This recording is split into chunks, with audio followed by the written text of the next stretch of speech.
Mas você gosta? Eu falei, olha, você é formado em quê? Medicina. Você é formado em medicina? É. Mas por quê? Não, porque o meu pai queria muito que eu fosse médico. Então, para não brincar com meu pai, eu fiz a faculdade de medicina, peguei diploma, dei para ele e fui ser palhaço, porque o que eu quero é ser palhaço. Missão. Missão. Entendeu? Isso me marcou muito, né? Porque o que interessa é as pessoas descobrirem, meu amigo, para que serve a tua vida? Né? Para onde que você... O que você quer fazer com tudo isso que você tem? Né? E aí, se a pessoa consegue descobrir isso, né, ela vai fazer isso com muita alegria. E eu, no retiro, descobri que a política era um caminho. Que aquilo que eu queria, lutava pela igreja, eu podia conseguir com muito mais eficiência na política do que na igreja. Na igreja, e hoje eu participo também da igreja, mas na época, querer fazer mudança na vida das pessoas só pela igreja, bom, mudança social. Por exemplo, tem uma pessoa passando necessidade, une as pessoas, constrói uma casa, a pessoa passa a ter casa. Ótimo, mas se eu sou prefeito, eu faço minha casa, minha vida, você constrói 1000 casas. Exatamente. Você pode atingir muito mais gente, né? É diferente. Agora é engraçado, Não é? deputado, porque o senhor é bancário. Bancário. E tem muito orgulho disso. Sim. Né? Tanto que teve um intervalo aí entre o segundo mandato como prefeito e a eleição a deputado de 2 anos, o senhor voltou Voltei para o banco. Banco do Brasil. Para o Banco do Brasil. O senhor tem esse orgulho de ser bancário. Mas não foi no sindicato dos bancários que o senhor começou. Não né? consegui entrar. Mesmo sendo do Partido Aliás, dos Trabalhadores, porque a gente sempre faz essa relação, né? Partido dos Trabalhadores, sindicato, bancário, sindicato dos bancários. Não é bem assim. Mas né? olha, primeiro assim, fazendo justiça ao Banco do Brasil, é uma grande escola. Eu nunca trabalhei em outros bancos, não posso falar dos outros, mas o Banco do Brasil é uma grande escola. Escola de organização, hierarquia, disciplina, horário, sabe? E quando você é jovem e trabalha em local assim, forma a tua personalidade assim. Então, hoje eu vejo pessoas chegar atrasadas em compromisso, falar que vai fazer e não faz, e parece que isso é normal. Banco do Brasil, não. Coisa ali é séria. Né? Funciona que nem um relógio. Então, mesmo. aquilo ali, o que aconteceu? Formou a mim alguns hábitos, do qual eu tenho que agradecer. O senhor entrou com quantos anos no Banco do Brasil? Eu entrei com 20... eu comecei no escritório de contabilidade com meu irmão com 18 e trabalhei 22 para 23 moço, anos. menino. E além do pessoal do Banco do Brasil, o grupo lá é fantástico. Né? Tanto que quando eu ganhei para prefeito, eu chamei algumas pessoas aposentadas do Banco do Brasil para trabalhar na prefeitura, por competência e honestidade. Né? E foram, graças a Deus foram. Você está falando de que funciona, né? É tudo muito correto. E é engraçado que a gente, quando fala de Brasil, tem muito essa imagem que o país é uma bagunça. O Banco do Brasil, então, deveria ser uma bagunça. Muito pelo contrário. Muito pelo contrário. É algo de uma organização imensa, muito preciso. E você, quando eu entrei lá, praticamente nessa fase mais jovem, me formou essa disciplina, né? É verdade que também nos 4 anos anteriores que eu trabalhei com meu irmão Hamilton, também muito sério, escritório de contabilidade, aprendi muito com ele, e depois o Banco do Brasil. Bem, depois que eu fui eleito vereador, o que eu fiz? Eu pedi licença do Banco do Brasil. Vereador, prefeito, acabou 16 anos, aí muita gente falou assim, bom, você vai para a assessoria de onde agora? Eu falei, como assim? Depois de 16 anos, você vai para alguma assessoria. Não, volto para o Banco do Brasil. Você está louco? Não estou. Aí voltei para o banco, me apresentei, e o banco me mandou fazer um curso, como se fosse um funcionário novo entrando. Sim, são 16 anos na década de 90, ou seja, o senhor era um analfabeto digital, digital, assim, exatamente. Nessa área de banco, que é onde a coisa corre mais rápido ainda, né? E aí fiz o curso, um curso fantástico que o banco dá para quem está ingressando na carreira. Voltei para a agência, o curso foi aqui em São Paulo, 2 semanas de curso. Voltei para a agência. Intensivo, fui aprendendo, assim, fabuloso. Foi fantástico. Curso. Aí eu voltei para o banco e comecei a trabalhar no banco, né, de novo, e foi muito bom. Não era engraçado, deputado? Olha, aquelas pessoas que votaram no senhor, que trabalhavam na prefeitura, funcionários da prefeitura, de repente chega no banco, não, você fala ali com o Marco Aurélio. Não, inclusive o meu gerente, o Ricardo, do qual também tenho muito que agradecer a ele falou, Marco, eu estrategicamente não vou colocar você para atender público, porque esse prefeito vai ter uma fila para pegar currículo, pedir emprego, né? Aí eu trabalhava no suporte. E foi uma experiência muito boa, né? Porque, aliás, eu acho que bom, sabe, se depois de 16 anos você voltasse para a tua origem. Porque eu vejo alguns políticos que parece que não sabem mais o que é andar de ônibus, tomar chuva, não ter motorista, não ter carro esperando na porta, que são coisas normais do povo. E o poder tira você um pouco da realidade, né? Então é gostoso quando eu saía do Banco do Brasil, estava chovendo. Aí eu pensei, bom, você tem duas alternativas. Ou você vai na chuva ou espera a chuva passar. Porque não vai ter carro para te pegar. Não vai ter motorista, não vai ter alguém chegando para você. Se você esperar a chuva passar, você pode chegar atrasado. Então você vai na chuva. Vai na chuva. Para não correr o risco. Entendeu? Não é isso? E quando você é prefeito, mesmo deputado, o que acontece? Você tem tudo na mão, né? Você vai para uma festinha, alguma coisa, o motorista te deixa na porta e o carro vai embora para se virar para estacionar. Agora, meu amigo, você não tem nada disso. É você que estaciona, você que anda, vai, arranja um lugar. Esta experiência ela é muito boa, porque quando o político se afasta da realidade do povo, ele deixou de ser político, porque ser político é o representante do povo, mas não sabe mais o que é ser povo, não sei mais ser político. Deputado, o senhor falou da vivência, né, do povo, o senhor falou da experiência de trabalho com o seu irmão. Fala um pouquinho dessa história de vida mesmo. De Jacareí, que bairro o senhor nasceu, como era isso? Porque mudou muito nos últimos 40 anos. Uma cidade como Jacareí mudou demais, né? Como é que foi esse... Eu nasci no centro, né? Aliás, eu tenho um pouco de numerologia, né? Eu nasci no dia 7, às 7 da manhã, fiquei no quarto 7. É mesmo? E como 7 na Bíblia diz que é sinônimo de eternidade, eu acho que eu vou viver bastante. Mas independente disso, tem essa numerologia. Aí eu morei com os meus pais na Rui Barbosa, no centro, e até que um dia eu resolvi sair e morar sozinho. Eu fiz a experiência de morar sozinho. E aí, fazendo a experiência de morar sozinho, passou-se um tempo, aí eu me casei. E depois de 2 anos de casado, veio meu filho. Então, uma experiência, assim, que eu acho fantástico, né? Você ter um filho depois de você já ter estudado faculdade. Depois de já ter sido prefeito. Já ter sido prefeito, né? Quer dizer, é muito gostoso, sabe? Deputado, como foi sua infância? Muito boa. Um pouquinho do seu pai, o seu José, a dona Madalena, eu tenho muita alegria porque é o seguinte, eu e mais 4 irmãos.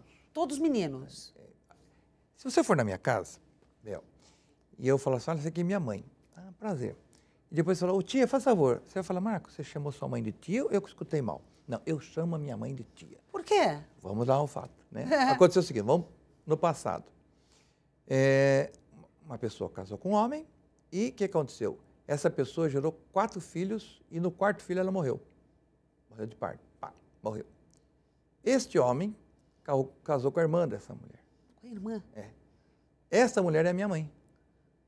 Então, a minha mãe, ela assumiu os 4 filhos da irmã dela. Ela assumiu os 4 sobrinhos dela. Entendi. Ela criou. Aí, quando eu nasci naquele ambiente onde tinha 4 meninos chamando aquela mulher de tia. De tia. Como é que eu ia chamar? Essa aqui é a mãe. Falei, como mãe? Se ele chama de tia, por que eu vou chamar de mãe?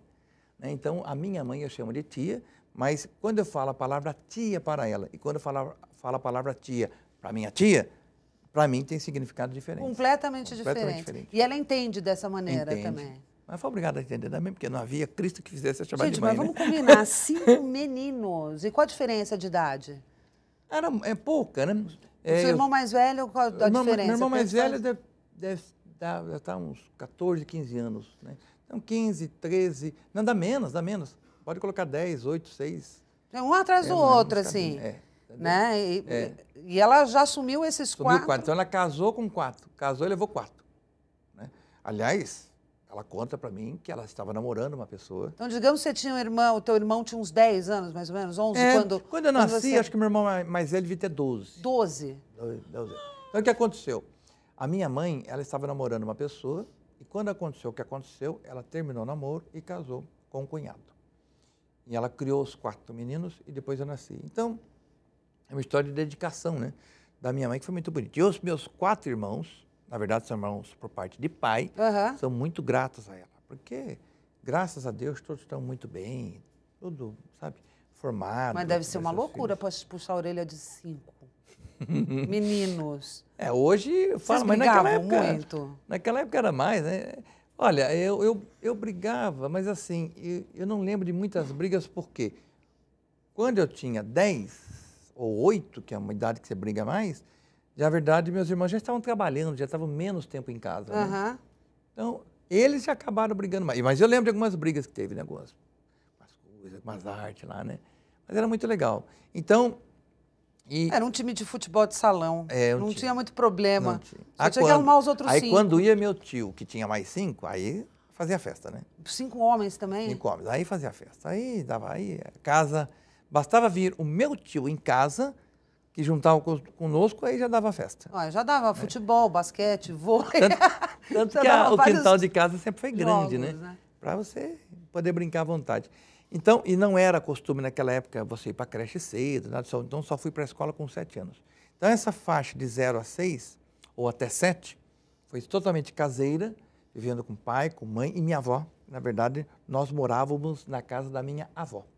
Aquela casa lá era da minha avó. Então, essa era a família. Depois meu pai morreu primeiro. Depois meu pai morreu, minha avó morreu. Depois, mais tarde, em 2000, minha mãe casou-se novamente. Aí eu preparei uma cerimônia de casamento, de coisa de primeira linha. Teve queima de fogos, banda, teve tudo que você pode imaginar. Uma coisa muito bonita que nós fizemos no dia 12 de maio de 2000. Que incrível essa história, deputado. É incrível mesmo. Como é que foi a adolescência? A adolescência é o período da transformação. Porque eu costumo dizer que a minha vida tem algumas fases. Até 17 anos, eu não tinha nada de igreja, nada disso. Pelo contrário, eu era arredio. Né? Porque, foi um moleque meio levado, assim? Não fui, mas eu não... Não queria saber. Sabe, não era. Até que um dia teve uma Semana Santa que eu resolvi ir, em 1979, e comecei a participar, e aquela Semana Santa mudou minha vida. Seus pais e seus irmãos iam à igreja, não? Eles iam, e até via eu em que eles iam. Teve uma missa que eu peguei meu irmão flagrante na missa, né? Mas eles não foram de participar muito nas linhas pastorais da igreja. Entendi. Né? Quer dizer, aí, não 79... teve uma influência ali. Não. Foi uma escolha do senhor mesmo. Não foi muita escolha, não. Foi mesmo pego mesmo pela experiência que eu tive. Entendi. Né?